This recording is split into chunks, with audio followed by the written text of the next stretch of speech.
A dealership salesman will tell you which cruiser is the greatest. He is lying. He just wants his commission. The only people who know the truth are the riders who put 100,000 miles on the odometer, dealt with the flaws, and still refuse to sell. Today, we rank the 15 greatest cruisers of all time based purely on long-term owner experience, the loyalty, the quirks, and the one honest flaw every single owner admits. Number 1 is a machine that completely humiliated American muscle bikes for 2 decades. Let us get into it. Number 15, Kawasaki Vulcan 750. Our countdown starts with a motorcycle that Harley-Davidson riders laughed at in 1985, then quietly envied by 1990. The Kawasaki Vulcan 750 ran from 1985 to 2006, a 85 to 2006, a 21-year production run. Kawasaki did not keep making it because they forgot about it. They kept making it because nobody wanted them to stop. In its era, this machine was genuinely special. Liquid cooling, dual overhead cams, and a shaft drive in a segment still dominated by old-school push rods and leaking primary cases. The metric cruiser revolution had a flag bearer, and this was it. Owner loyalty after a decade is staggering. The forums are full of the same story. Harley riders laughed at the Japanese styling until they got left behind at the stoplight. The engine internals are overbuilt. The shaft drive demands nothing but a fluid swap, and the whole package just refuses to die. The one flaw every single Vulcan 750 owner admits with a groan: the electrical stator. When it burns out, and it will burn out eventually, you cannot simply swap it from the outside. You must physically remove the entire engine block from the frame to access it. A basic electrical repair turns into a weekend project you did not schedule or budget for. Find a pristine used example for $2,000. Parts are everywhere. This bike is a gift for budget-conscious riders who want classic metric character with genuine passing power and almost zero drama between service intervals. The Vulcan is a vintage sleeper, but the machine at number 14 perfected a very specific optical illusion, looking like a massive touring barge while actually weighing almost nothing. Number 14. Suzuki Boulevard C50. When new riders want a motorcycle that looks like a heavy, expensive American bagger but costs a fraction of the price, they buy the Suzuki Boulevard C50. And Suzuki has been laughing all the way to the bank since 2001. Originally called the Volusia 800, this machine perfected the cruiser confidence trick. Suzuki took an 800 cubic centimeter engine and wrapped it in massive fenders, wide handlebars, and floorboards that screamed 1,500 cubic centimeter touring machine. The untrained eye could not tell the difference. Most eyes at a stoplight are untrained. What owners consistently praise after years of ownership is the low-speed balance. Despite looking like something you need a forklift to park, it handles like a bicycle in a parking lot. The liquid-cooled V-twin and shaft drive are practically immortal. Riders clock 80,000 miles doing nothing but basic oil changes and complaining that it still will not break. The honest criticism that every single C50 owner admits: the transmission gearing, 5 speeds, that is it. Hit 70 miles per hour on the interstate and the engine buzzes through the floorboards like an agitated hornet. Owners are constantly searching for a 6th gear that Suzuki never installed and never plans to. A used C50 runs about $3,000. It suits beginners and intermediate riders who want massive road presence, effortless handling, and a machine that will genuinely outlast their interest in motorcycling. The Suzuki is a beautiful bluff, but the machine at number 13 proved that the American heritage market was not Harley-Davidson's exclusive territory, and it arrived dripping in chrome to make that point. Number 13, Indian Chief Vintage. In 2014, Polaris Industries resurrected the Indian motorcycle brand and dropped a statement onto the showroom floor.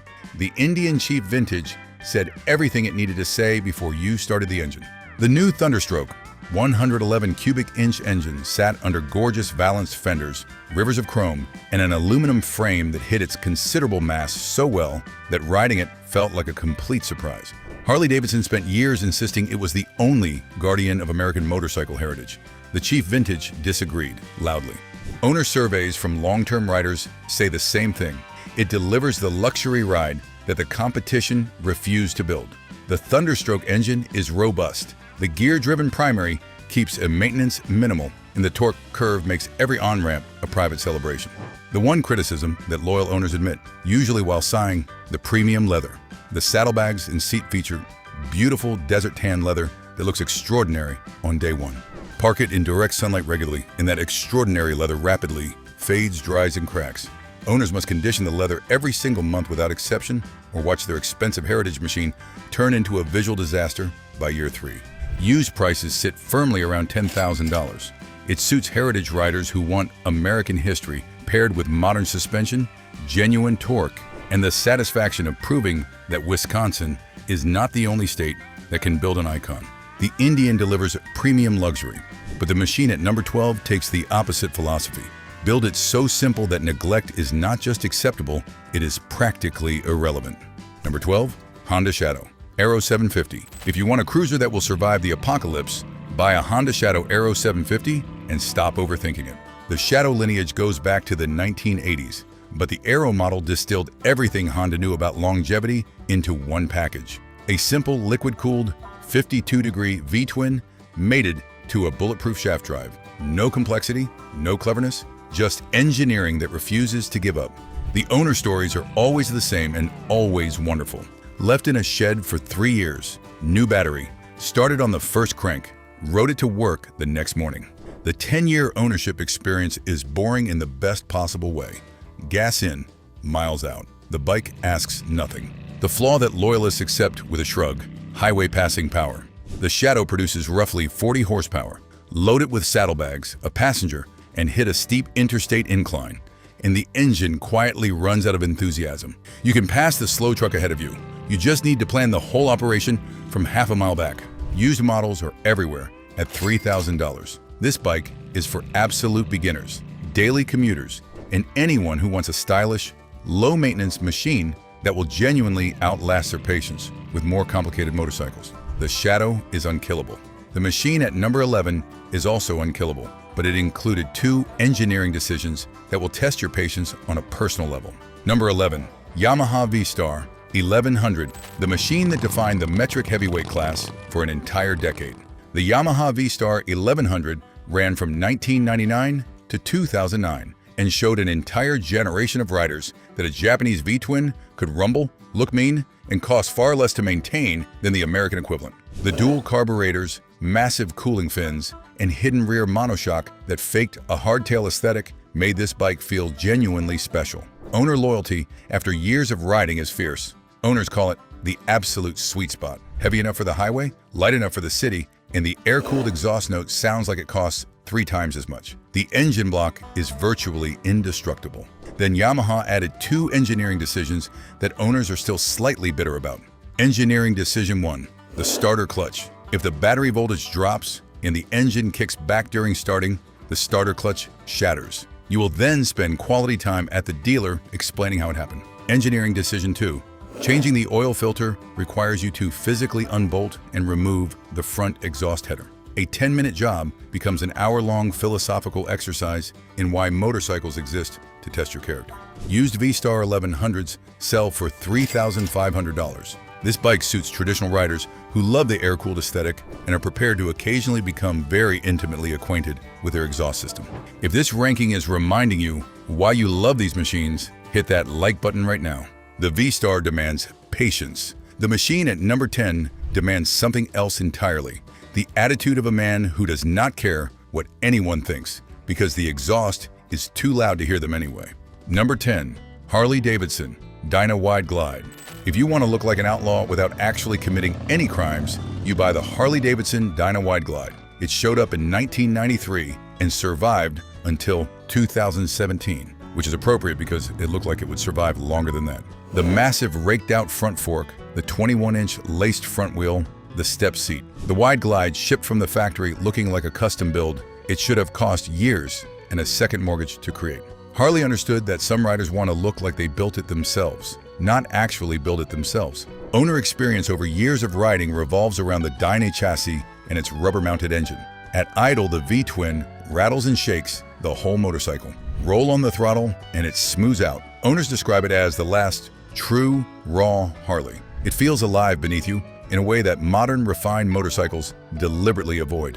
The mandatory upgrade that every twin cam wide glide owner must make, the cam chain tensioner shoes. The factory-used plastic. Plastic disintegrates. Plastic shards go directly into the oil pump. The oil pump then distributes those shards throughout your engine. The result is not a fun conversation with your mechanic. Every single owner acknowledges this upgrade as non-negotiable, not optional. A clean twin cam wide glide costs $7,000. It suits riders who want raw attitude, aggressive styling, and the unmistakable soundtrack of an American icon that has absolutely zero interest in your opinion.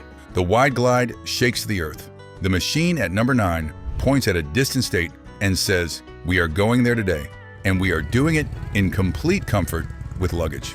Number 9. Kawasaki Vulcan 1600 Nomad. When you want to cross 3 state lines in absolute comfort but refuse to pay premium American bagger prices, the Kawasaki Vulcan 1600 Nomad is the answer the market was waiting for. Produced from 2005 to 2008, the Nomad rolled off the showroom floor as a complete touring package. Color-matched hard saddlebags, a touring windshield, passenger floorboards, and a crash bar. No accessories to hunt down, no compatibility issues to research. You bought it and you left on a trip. The liquid-cooled V-twin and shaft drive eat interstate miles without complaint. Owner surveys produce the same praise with impressive consistency. It is the metric Road King.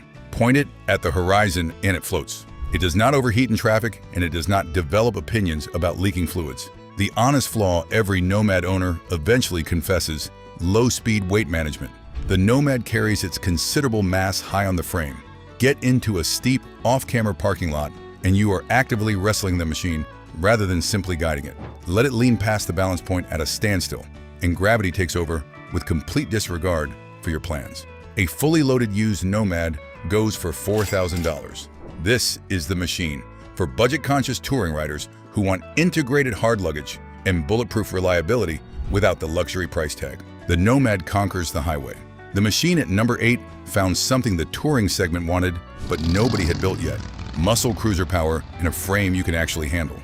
Number 8, Honda VTX 1300. Honda built a lot of motorcycles. The VTX 1300 found the exact right answer to the question the cruiser market had been asking for years. How do you get big engine personality without big engine weight? Produced from 2003 to 2009, the VTX 1300 used a single-pin crankshaft. Honda's larger VTX 1800 used a dual-pin crank for smoothness. The 1300 used one pin, which produced a genuine aggressive V-twin rumble that mimicked the American heavyweights without requiring the weight of an anchor.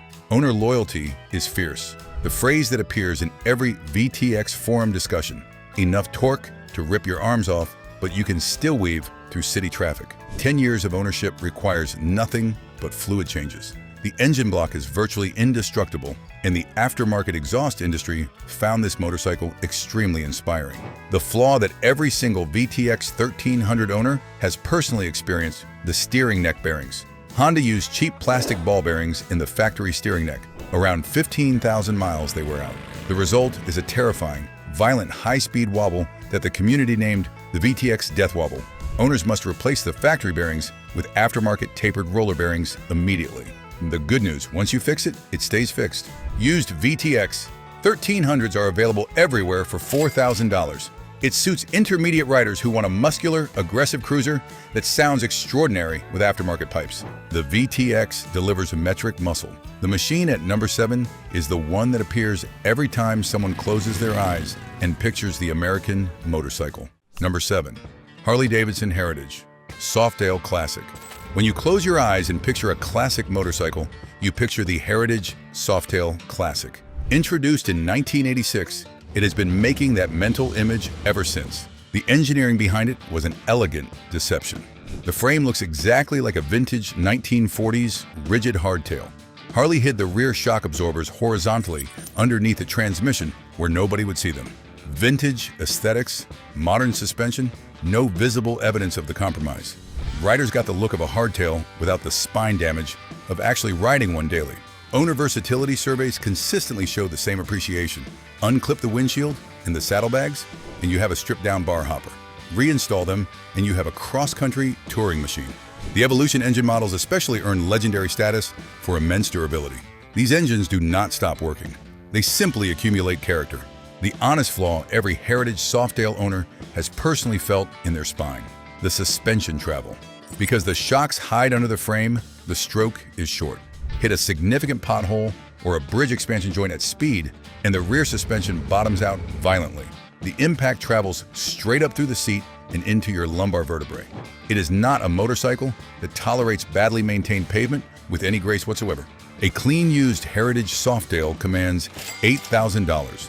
It is the machine for nostalgia purists who want the most iconic, recognizable silhouette in the motorcycle industry, and who understand that roads should be smooth and back roads should be avoided. If this breakdown is reminding you which bikes actually earned their reputations, subscribe to the channel right now and never miss a ranking like this one. The Softail defines American heritage. The machine at number 6 decided Harley did not have a monopoly on ground-shaking, pushrod-powered, air-cooled noise, and built something to prove it. Number 6. Yamaha Road Star 1600. In 1999, Yamaha made a decision that their engineering department probably argued about for months. They threw out their overhead cam expertise and deliberately built a pushrod engine. Not because they had to, because the market demanded rumble. The Roadstar 1600 was Yamaha proving they understood what cruiser riders actually wanted.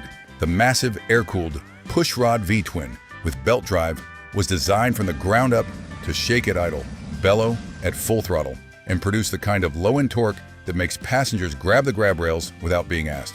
Owner loyalty after years of riding is extraordinary. The praise is always the same. It rumbles like a freight train, shakes at idle, and never leaves an oil stain on the garage floor. That last part alone earns more loyalty in the cruiser community than almost any performance figure. The one flaw every Roadstar owner has had to address personally: the factory carburetor tuning. To pass emissions regulations, Yamaha tuned it lean. Out of the box, the bike hesitates, backfires on deceleration, and runs hot enough to worry you. Every single Roadstar owner must disassemble the carburetor, rejet the internals, and retune the air-fuel mixture before the bike runs the way it should. It is a rite of passage that the Roadstar community treats as a bonding ritual. Used Roadstars are an absolute steal at $4,000. This suits riders who demand pushrod torque and air-cooled aesthetics, but want Japanese metallurgy underneath and a total absence of oil puddles. The Roadstar shook the ground. The machine at number 5 produces torque figures that require a moment of silence before discussing them. Number 5. Triumph Rocket 3. In 2004, Triumph did not build a cruiser. They built a statement. They took a 2.3-liter inline, 3-cylinder engine, the largest production motorcycle engine on Earth, mounted it longitudinally in the frame, and invited the world to react. The world reacted by calling it insane, then buying it. The Rocket 3 produces over 140 pound-feet of torque. For reference, that number embarrassed sports cars. Owners describe the experience with similar language across every forum. It does not matter what gear you are in. You twist the throttle, and the bike tries to separate your shoulders from the rest of your body. The long-term ownership experience is generally solid. The massive engine components are overbuilt because they have to be. The forces involved in producing that much torque require engineering that is not messing around. Owners report decade-long relationships with these machines without fundamental engine failures. The flaw that has made mechanics genuinely emotional: the transmission-detent spring, a tiny $5 spring that provides tension for gear shifting. When it snaps, the bike gets stuck in gear. To replace the $5 spring, the mechanic must remove the 400-pound engine from the frame and split the cases. The repair costs somewhere between the spring itself and whatever your weekend was worth to you. A used Rocket 3 costs $7,000. This is the machine for adrenaline addicts who want to physically dominate every other motorcycle at a stoplight and never once look modest about it. The Rocket produces geological torque. The machine at number 4 arrived from the factory looking like a custom show build and went drag racing immediately. Number 4, Suzuki Boulevard M109R. In 2006, Suzuki looked at the muscle cruiser market and decided that if you are going to build a drag bike, you should build one that looks spectacular doing it. The Boulevard M109R arrived looking like something that should cost twice as much and have a waiting list. Owner pride is something to behold. The forum sentiment is consistent and cheerful. It humiliates expensive American muscle bikes and looks like a spaceship doing it. 10 years of ownership delivers thrilling acceleration, immense top-end speed, and the specific satisfaction of watching riders on 3 times more expensive motorcycles check the mirrors at every light. The flaw that every M109R owner has confronted: the clutch basket. It was engineered for a motorcycle with less torque than this one actually produces. Aggressive hard launches warp the metal rivets in the basket, creating a violent shuddering sensation when pulling away from stops. Owners must upgrade to a heavy-duty aftermarket billet unit, which costs real money and eliminates the drama permanently. Used models hold steady at $6,000. This is the machine for drag strip kings who want maximum horsepower, aggressive styling, and the widest rear tire that Suzuki would legally fit on a street motorcycle. The Suzuki rules the quarter mile. The machine at number 3 is the one that high-mileage touring riders point to when asked the single best road crossing machine ever built. Number 3, Harley-Davidson Road King. Ask high-mileage touring riders what the most versatile American motorcycle is. They do not have to think about it. They point at the Road King. Introduced in 1994, the Road King took the full-size touring chassis, the heavy suspension, and the hard saddlebags of a proper bagger, then stripped away the massive plastic fairing and infotainment system. The result was a touring bike that handled like a touring bike without steering like one. Riders got the capability of a cross-country machine with the agility of something considerably smaller. The long-term ownership experience is defined by one word: customization. The Road King has been manufactured long enough and sold in large enough numbers that the aftermarket is overwhelming. Every single component can be upgraded, replaced, personalized, or made louder. Owners describe it as the perfect balance, the heavy touring chassis for the highway, but without the heavy fairing making the canyons feel like a freight delivery. The flaw that twin-cam era owners know intimately: the primary chain tensioner. The automatic factory tensioner eventually over-tightens. This immense tension pulls on the main shaft and destroys the inner primary bearing. The repair requires a significant teardown and the installation of a manual chain tensioner that you will adjust yourself going forward. Every owner who has heard that bearing start to go describes the sound as deeply unpleasant. A clean-used Road King commands $9,000. It suits high-mileage riders who want genuine American touring capability, infinite customization options, and absolutely no interest in staring at a plastic dashboard. If this list is making you want to pull up your local Craigslist right now, drop a comment below telling us which bike you would buy.